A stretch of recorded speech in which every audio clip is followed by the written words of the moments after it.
উঠে পড়ো, সকাল হয়ে গেছে, ঘুমু ঘুমু হয়ে গেছে। কটা বাজে জানো? অনেক বেলা হয়েছে। তাড়াতাড়ি ও তো, উঠে একটুখানি মুখ চোখ ধো। বাবা কি হাসি, মাথা কি হাসি। নিজের হাতে নিজের চোখ মুখ এরকম করে আর নিজে নিজে লাগায়, ঠিক আছে? এখানে এটা দিয়ে যে চাদরটা দিয়েছি, কারণ শুধু এক পাশ হয়ে শোয় তো, আর এই দিকটা কেমন একটা হয়ে যাচ্ছে এক পাশ হয়ে শুয়ে শুয়ে। যত ঘুরিয়ে দিই তত ওই এক পাশ হয়ে যায়, দেখো। চলো ওঠো, উঠে বড়।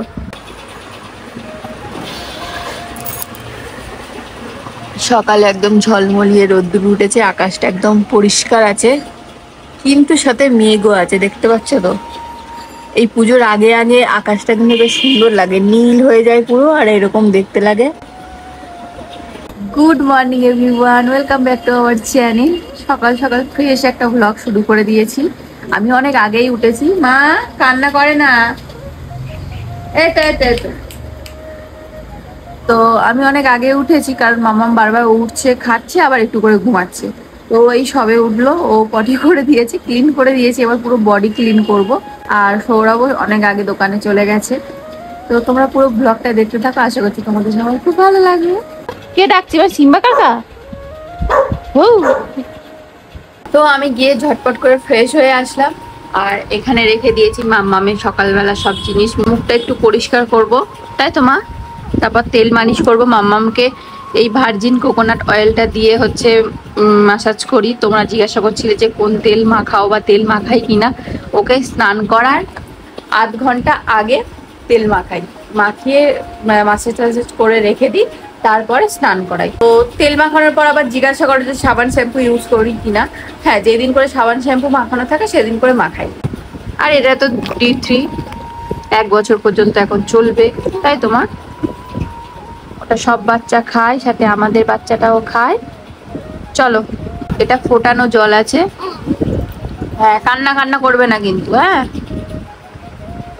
আমার এই মামামের এই কাজগুলো করতে আমার খুব ভালো লাগে নিজের হাতে, কারণ ও বড় হয়ে গেলে এই জিনিসগুলো আমি আর পাবো না, তখন এগুলোই মিস করবো, তাই এগুলো আমি নিজের হাতে করার চেষ্টা করি। একেবারে ভাবছি তেল মাসাজ করে দেবো। এটা কে? এটা কে? মাথায় কি পড়েছি? জামা? জামা পড়েছে? খোলো, জামাটা খুলে ফেলো, তেল মাসাজ হবে এখন। এখন তেল মাসাজ হবে আমার, হবে তেল মাসাজ। জয় বজরংবলী।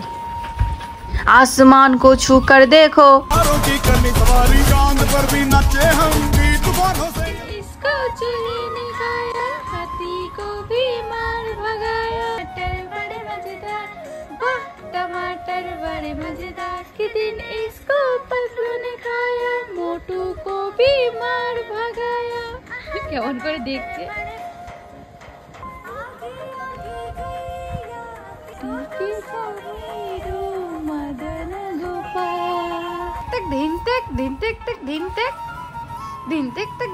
করে দাও, তেল মাসাজ করে এখন রেস্ট হচ্ছে, ঠিক আছে?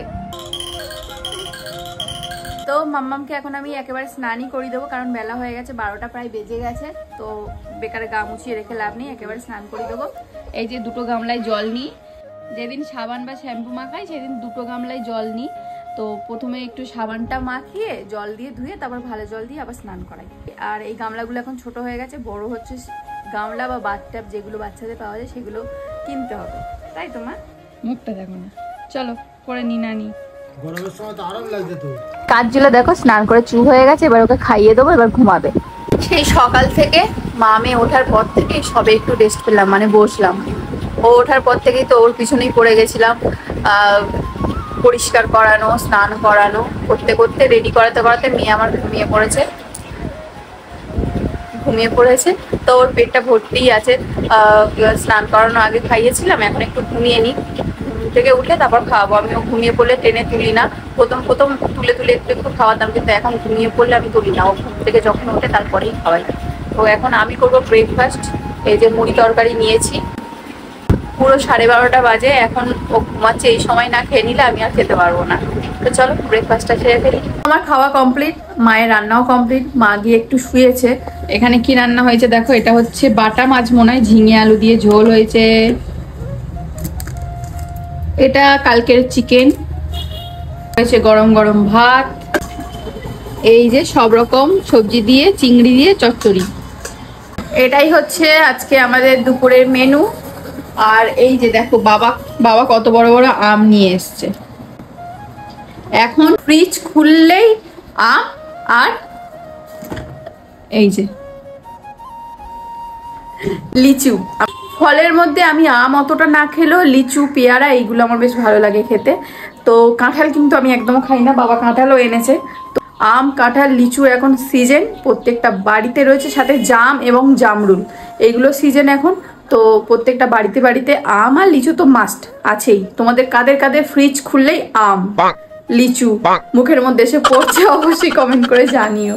আর বিশেষ করে কাঁঠাল আমার একদমই ভালো লাগে না। কাঁঠাল মানে যখন কাঁঠালটা কাঁচা থাকে, এঁচোড় থাকে, সেইটা ভালো লাগে, কিন্তু এঁচোড়টা যখন পেকে কাঁঠাল তৈরি হয় ওর যে গন্ধটা আমার ভালো লাগে না, একটুও ভালো লাগে না। এই যে আমার পাম্পার, তো মামাম এখন ঘুমাচ্ছে, ওর খাবারটা রেডি করে রাখি। তো আমি কি পাম্পার ইউজ করি আগেই বলেছি, লাভলাভের ওই পাম্পারটা, ওটা ম্যানুয়াল পাম্পার। ওই 500 550 এরকম দাম, বেশি দামও না। ইলেকট্রিক নিতে গেলে কিন্তু আরও অনেক বেশি দাম পড়বে, ইলেকট্রিক পাম্পারে অনেক দাম বেশি হয়।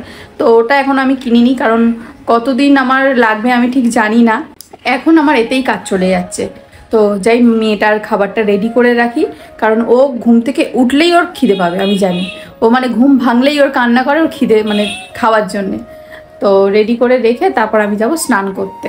এইমাত্র দোকান থেকে ফিরলাম, আর দোকান থেকে ফিরেই আমার যেটা সব থেকে মেন কাজ থাকে, এনার দর্শন করা। মা আমাকে নতুন জামা পড়েছে। ও মা, কাচ্চা কাচ্চা, আচ্ছা এটা হচ্ছে কাচ্চা। পাপার আদর খাওয়া হচ্ছে? হ্যাঁ, পাপা চান টান করেছে তারপর তোমার ধরেছে? হ্যাঁ মামাম, এটা আমার আর আমার মেয়ের প্রাইভেট টাইম, তোমরা চলে যাও। ও এতক্ষণ আমি নিয়ে থেকে এখন মেয়ের আর ওর প্রাইভেট টাইম। আমি সব করলাম, আমি ওকে 9 মাস রাখলাম, সব করলাম, এখন ওর প্রাইভেট টাইম। প্রোডাকশনটা কার? তুই যা যা। প্রোডাকশনটা কার? কি প্রোডাকশন? তুমি তো কারখানা। হ্যাঁ, বাজে লোক কোথাকারে, বাজে বাজে কথা বলে, পচা না মা, পচা। তো স্নান দান করে ফ্রেশ হয়ে গেছি, এখানে লাঞ্চ করতে বসে গেছে। একটা তরকারি দিয়ে আমার খাওয়া হয়েও গেছে। খাওয়া হয়ে গেছে, তবে মাছের ঝোল খাওয়া হবে। আর এখানে আমি আমার ভাতটা বেড়ে নিয়েছি, তো আমি খেয়ে নেবো, তারপর মা খাবে। মা মামামকে নিয়ে বসে আছে, আর বাবার তো খাওয়া হয়ে গেছে। এই চচ্চড়িটার মধ্যে কি কি আছে জানো? চিংড়ি আছে, কাঁঠালের দানা রয়েছে। কাঁঠালের দানা দিয়ে এটা প্রথম খাওয়া হচ্ছে আজকে, তাই না? কাঁঠালের দানা হচ্ছে আমার কাছে সেই লেভেলের, যত দেবে তত খাবো। তো কাঁঠাল খাই না তো কি হয়েছে, কাঁঠালের দানা খাই, এঁচড় খাই, বেশ ভালোই লাগে। আর চিংড়ি দিয়ে যেহেতু হয়েছে আরো বেশি ভালো লাগবে। সিজনের সব ফলই বাবা নিয়ে চলে এসেছে, কাঁঠাল আছে, আম আছে, লিচু আছে, একমাত্র খালি লিচুটাই খাচ্ছে। হ্যাঁ, আর মা কি করেছে, কাঁঠাল খায় না, মাও অত পছন্দ করে না, ওই জন্য কাঁঠাল মা পছন্দ করে না, না ওই মা অত বেশি খায় পছন্দ করে না। তো ওই জন্য কাঁঠালগুলোর ভিতর থেকে এই দানাগুলো বার করে নিয়েছে, মানে কগুলোর ভিতর থেকে দানাগুলো বার করে নিয়েছে, নিয়ে আজকের এই তরকারি হয়েছে। জাস্ট ওয়েদারটা দেখো, ওফ কি গো। বৃষ্টি হওয়ার থেকে বৃষ্টি হওয়ার আগের মুহূর্তটা আমার বেশি ভালো লাগে। বৃষ্টি আসার আগে কত সুন্দর একটা কবি কবি একটা ব্যাপার থাকে না এই ওয়েদারটা। দেখো ওই দিকটা কি সুন্দর লাগছে।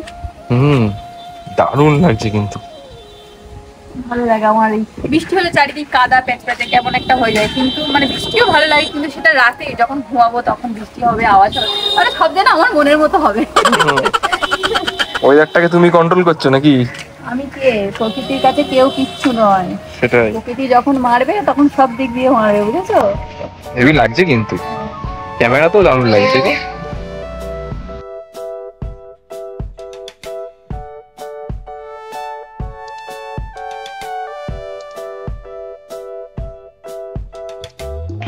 কি গো, কথা বলতে বলতে বৃষ্টিও চলে এসে, এই যে চলো চলো চলো, ফোনটা ওয়াটারপ্রুফ না, চলো দৌড়া দৌড়া দৌড়া দৌড়া দৌড়া। গুড ইভিনিং ফ্রেন্ডস, আমি তো উঠে গেছি অনেকক্ষণ আগে, উঠে একটু আম ফাম খেলাম। বেশ বিকেল টাইমটায় আম খেতে ভালোই লাগে এই সময়টায়, আর ঝিরি ঝিরি বৃষ্টি পড়ছে, এখনো পর্যন্ত বৃষ্টি হয়েই যাচ্ছে। আর এখন উঠলো, ওর বোন আসলো তাই, না হলে। আমার মুখটা দেখে কি মনে হচ্ছে, বেশ ফ্রেশ লাগছে না? হ্যাঁ, অনেকক্ষণ ঘুমিয়েছো বলে। হ্যাঁ, এই প্রথম মাম্মাম হওয়ার পর থেকে আমি একটু ভালোভাবে ঘুমালাম আজকে, মানে এই কিছুটা সময়। আচ্ছা, মানে গভীর ঘুমে একদম, তাই তো? হ্যাঁ।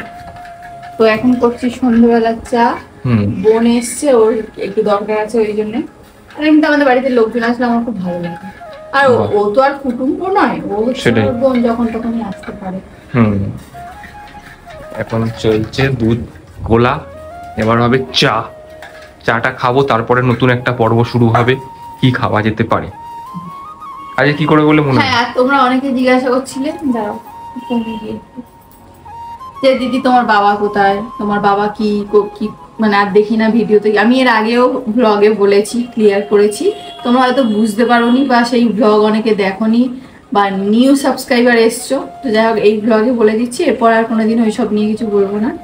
তো আমার বাবাকে তোমরা ব্লগে দেখতে পাও না, কারণ উনি আলাদা বিয়ে করেছে, আলাদা সংসার নিয়ে আছে।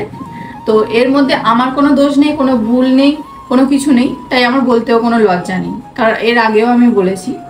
ঠিক আছে, তো তোমরা অনেকে জানতে চাইছিলে, তাই জিনিসটা ক্লিয়ার করে দিলাম। সব থেকে বড় কথা হচ্ছে জিনিসটাকে আমরা সাপোর্ট করেছি কিনা সেটা। তো আমরা হচ্ছে জিনিসটাকে অতটাও সাপোর্ট করিনি। উনি কথা বলি, কিন্তু উনি হয়তো আসতে চায় না বা থাকতে চায় না, সেটা ওনার পার্সোনাল ব্যাপার। এমন না যে সম্পর্ক শেষ করে দিয়েছে, ও সম্পর্কটা রাখতে চায়, ফোনও করি। আর একটা মানুষের সত্যিই তার নিজের মতো করে বাঁচার অধিকার রয়েছে। আমরাও চেয়েছিলাম যে সে তার নিজের মতন করে হচ্ছে বাঁচুক, বা নিজের আবার একটু নতুন ভাবে জীবনটা কাটাক, কারণ মা অসুস্থকালীন প্রচুর সাফার করেছে দুজনেই।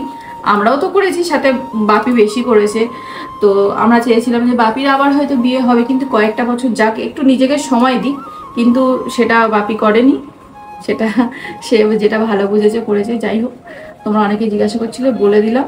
আর ওই জন্যই ভিডিওতে দেখতে পাবো না, যদি কোনো সময় আসে দেখতে পাবে। আর এটা নিয়ে আমার সত্যি বলতে কোনো, অনেকে কমেন্ট করবে বাবা ভিউ করেছে এই ওই সেই তাই, সে পার্সোনাল ম্যাটার, সে করতেই পারে। তার এমন কিছু মানে সে থুত্তুরে হয়ে যায়নি যে সে করবে না। তার এই বয়সটাতে কে দেখবে? আমার এই সংসার বাচ্চা ছেড়ে কি আমি কি তাকে দেখতে পারবো? যে কোনো অসুস্থ হলে বা কিছু হলে আমি কি দেখতে যেতে পারবো? আমার পক্ষে সবসময় হ্যাঁ অবশ্যই দেখতে যেতে পারবো, কিন্তু সবসময় তাকে কি যত্ন করা আমার পক্ষে সব মানে সম্ভব হবে? হবে না। তার জন্য তার একটা জীবনসাথীর প্রয়োজন আছে, তাই সে করেছে।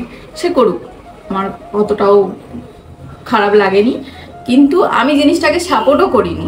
তাই তো ওর খারাপ লেগেছে একটাই কারণে, যে কোনো সম্পর্ক কিছুটা সময় নেওয়া উচিত ছিল, তার জন্যই আমার একটু খারাপ লাগে বা লেগেছে। তো আমার খারাপ লাগাতে তো আর কারো কিছু যায় আসে না। তো এখানে আমার কোনো লজ্জা নেই, কোনো ভয় নেই, কোনো খারাপ লাগাও নেই, তার জন্য আমার কিছু যায়ও আসে না। তোমরা এবার যে যা খুশি কমেন্ট করতে পারো। তুমি আগে চা করো। না, অনেকে জিজ্ঞাসা করছিল, তাই আমি বলে দিলাম। অনেকে ভাবে যে হচ্ছে আমি হয়তো ভীষণ জিনিসটাকে লুকিয়ে রাখতে চাই, লুকিয়ে যেতে চাই। আমার লুকানোর কি আছে ভাই? এটা কি লুকানোর জিনিস? সেটাই। এই যে চা রেডি। এখানে মাসি এসে মাসির কাজ শুরু করে দিয়েছে। এই যে মাসিমণি দুদিন অন্তর অন্তর কি করতে আসে রে, ও নিজেই বলছিল, ঠিক আছে, আমি কিন্তু বলিনি। মাসিমণি দুদিন অন্তর অন্তর মাসিমণির বোনজিকে দেখতে আসে রে, তাই তো। তো এখন চাটা খাবো, সৌরভ আবার দোকানে গেলে চপ আনতে। তো এই সন্ধ্যাবেলা প্রত্যেকটা দিন তোমরা আমাদের ব্লগে দেখতে পারো চা টাইম চলে, ঠিক আছে। এই জিনিসটা সত্যি আমরা বাইরে কোথাও থাকলে খুব মিস করি, কারণ এই সবাই মিলে বাড়িতে বসে একসাথেই সবাই, মানে আমি সৌরভ মা থাকি, আর যখন কেউ আসে তখন তারা থাকে, একসাথে বসে এই টাইমটা বেশ ভালো লাগে। টিভি দেখছি, দেখ এখন থেকে কেন টিভি দেখা ধরেছে। ও টিভি চললেই টিভির দিকে তাকিয়ে থাকে। পড়াশোনা করবে না, দেখে নিস। তুই এখন থেকে এরকম বলছিস? বলে ওই দেখ, তুই শুধু ফোনটা এদিকে নিয়ে এসে দেখা। এই যে এই মেয়েটাকে এক্ষুনি নাচ শেখাচ্ছিলাম, মেয়েটা ঘুমিয়ে কাদা হয়ে যাচ্ছিল, যেই কোল থেকে নামিয়ে এখানে দিয়েছি ব্যাস জেগে গেছে। দেখো তাকে কটকট করে তাকে টিভি দেখছে। নাচ শিখবে না, এই মেয়ে ক্রিকেট শিখবে। এত ক্রিকেট করছে, দেখবি ক্রিকেটের ধারে কাছে যাবে না। ওর বাবা প্রথম থেকে, মানে ও হওয়ার আগে থেকে আমার মেয়েকে আমি ক্রিকেট শেখাবো। মেয়ে হবে কিনা জানে না, না মেয়ে হলে শেখাবো, মেয়ে হলে বেশি করে শেখাবো, মানে মেয়েদের ক্রিকেটে ও একটু বেশি ইয়ে করছে। যাই হোক, আমার কাছে সব থেকে বেশি ইম্পর্টেন্ট যে ও যেটা পছন্দ করবে সেটা, ওই ঘাড়ের উপর চাপিয়ে দেওয়া না। হ্যাঁ, যেরকম আমাদের ছোটবেলায় দিত। ওর ডিএনএ তে ক্রিকেট আছে, তো ক্রিকেট পছন্দ করে। ওর ডিএনএ তে নাচও আছে। Tata bye bye, bye bye. আর যেন না দেখা পাই। এখন খুব অ্যাক্সিডেন্ট হচ্ছে, এখন বলি কি? এ বাবা, না রে, তুই ভালোভাবে সুস্থ করে বাড়িকে ফোন করবি আগে, হ্যাঁ? এই দেখো ঠাম্মি দেখো নেশা ধরে দিচ্ছে সিরিয়ালের, দেখেছো এখানে সিরিয়াল চলছে, নিজেও দেখবে মেয়েটাকেও দেখাবে। হ্যাঁ এটা কি এই ইচ্ছা করছে না। সিরিয়াল দেখছো? দেখো কেমন সিরিয়াল দেখছে, দেখো দুজন মিলে সিরিয়াল দেখছে বসে বসে। কি গো, তোমার মেয়ে সিরিয়াল দেখছে? এখনকার বাচ্চাদের যতই আমরা বলি ফোন দেবো না, টিভি দেবো না, কিছু দেবো না, ও ঠিক দেখবে, ঠিক নেই। না আমি যথেষ্ট চেষ্টা করব ওকে ফোন থেকে দূরে রাখার। সেটা অবশ্যই যে আমাদের চেষ্টা করা উচিত যে যতটা না পারি ওই সবের সামনে নিয়ে যাওয়া, হ্যাঁ। কিন্তু আমাদের কাজটাই এই সবে, সেটাই, তো আমরা কত লুকিয়ে রাখবো ওর থেকে? তাও চেষ্টা করবো ওরাতে যেন ফোন অন্তত 5 বছর কি 7 5 বছর। বছর না, 2 বছর পর্যন্ত নিজের। 5 বছর? তোমার পাঁচ- মেয়ে এখন যা টিভি দেখে, তুমি আর ফোনে আমরা যা কাজ করি তাতে মনে হয় আরো 7-8 মাস গেলেই ফোন ছাড়া ভাত খাবে। না না ওকে 7-8 মাস বয়সে তো ফোন একদম দেওয়ার প্রশ্নই ওঠে না। কেউ কি ইচ্ছা করে দেয়? সেটাই। কত জ্বালাই করে দেয় তোমার ধারণা আছে? তোমরা কমেন্ট করে জানাও তোমাদের বাচ্চাদের কত জ্বালাই করে ফোন দিয়ে ভাত খাও। ঠিক আছে, আমি জানি এটা, অনেককে দেখেছি অনেক কষ্ট করে ভাত খাওয়ানোর জন্য বা মানে বাচ্চাদেরকে থামানোর জন্য, যখন পারে না তখন কিন্তু ফোন দেয়। কোনো বাবা মা ইচ্ছা করে দেয় না। আচ্ছা এখন তো কি এখন হচ্ছে? আমি খাচ্ছি মালাই চমচম, এটা আমার সব থেকে ফেভারিট মিষ্টি, বোন আসার সময় নিয়ে এসেছিল। তুমি কি আমার থেকেও হাফ খাচ্ছ, তোমার থেকেও হাফ কেটেছো? কেন? হুম? তোমার থেকে খাওয়া বারো? ঠিক আছে তোমার দুটোই খেতে হবে তোমার। আমার বোন কি 2 পিস এনেছে? সেটার জন্য না, না, এটাকে বলে কেশর মালাই। তো বোন যখনই আসে স্টেশনে নেমেই আগে বলবে তুই কি খাবি বল। তো আমি ঘুমাচ্ছিলাম তখন, আমি বলি কে ফোন করেছে, দরদ বলে ওর কাছে দিয়ে দিয়েছি। তা ও নিজে থেকেই নিয়ে এসো, জানে আমি এটা ভালোবাসি, আমি কিছু বলিনি আমি। যাই হোক, ব্লগটা শেষ করে দিচ্ছি। তোমাদের কেমন লাগলো অবশ্যই কমেন্ট করে জানিও। ভালো লাগলে চ্যানেলটাকে লাইক শেয়ার সাবস্ক্রাইব করে দেবে, পাশে থাকা ছোট ছোট বেল আইকনটাও ক্লিক করে দেবে, তাহলে সবার আগে তোমাদের কাছে নোটিফিকেশন চলে যাবে আমাদের ভিডিও। তো দেখা হচ্ছে নতুন একটা ফ্রেশ ভালো।